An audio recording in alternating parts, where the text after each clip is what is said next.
Hey, what's up, champ? Today I'm going to give you the full breakdown on how to get houses subject to the existing mortgage and how to get those deals locked down with a contract. If you've ever struggled with making sellers comfortable enough to say yes to subject to deals, or you want to learn how to build trust, negotiate with integrity, and close more deals, this session is for you. Champ, I've been an entrepreneur since ninth grade in high school and a real estate investor since 2006. And all that time, I've never borrowed money from a sticky banker or held a resume job. Today's lesson is all about mastering subject to deals with honesty, strategy, and hustle, and what is subject to and why it's different from traditional sales. First, let me clarify what subject to really means. When you buy a property subject to the existing mortgage, you're taking over the seller's loan payments without formally assuming the loan. The loan stays in their name, but you control the property and pay the mortgage on their behalf. This is a powerful creative financing strategy because it allows you to control real estate with little or no money down and without bank approval. Why sellers hesitate and how to make them comfortable. Now, the million-dollar question: how do you get sellers to feel comfortable enough to sign a subject-to agreement instead of just selling traditionally or offering owner financing? You see, a house isn't like selling a shirt or a gadget at a store. Real estate is complex, emotional, and often slow to close. Sellers worry about their credit, the future, their next home, and the legalities. That means you cannot manipulate or pressure them into a deal. It backfires. Here's the truth. You win by building trust, being transparent, and educating the seller, not by using pushy sales tactics. Step 1, be honest and direct. When a seller asks you tough questions, like, will I still be on the hook for the mortgage? Or, are you a trustworthy buyer? Look them straight in the eye and say, yes, I am committed to making your payments on time. Then, shut up. Let them digest your answer. Honesty disarms suspicion. Sellers want to know you're real and ethical. If you start dancing around their questions or sounding uncertain, you lose credibility. Step 2, educate the seller on what they're signing.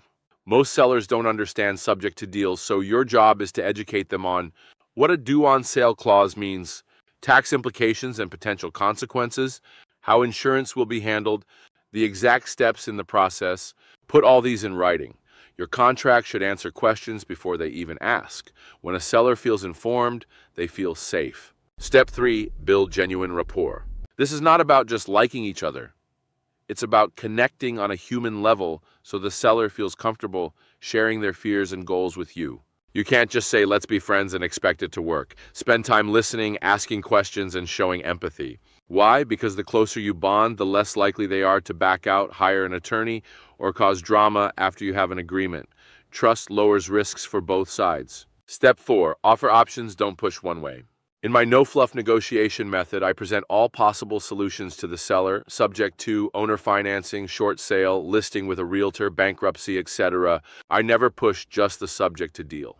Instead, I let them choose what fits their situation best. This approach removes pressure and puts control in their hands. They are much more likely to say yes. Step 5, use a soft offer letter to open doors. I use a special soft offer letter that's designed to simplify complex numbers so the seller isn't overwhelmed.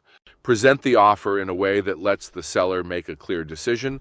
Create an easy path toward owner financing or subject to. My students love this because it helps get properties at a deep discount while setting up creative financing terms. If you want to see exactly how this offer letter works, I teach it step by step in my coaching programs. The psychology of the seller's decision. Buying or selling a house isn't just numbers, it's emotions and psychology.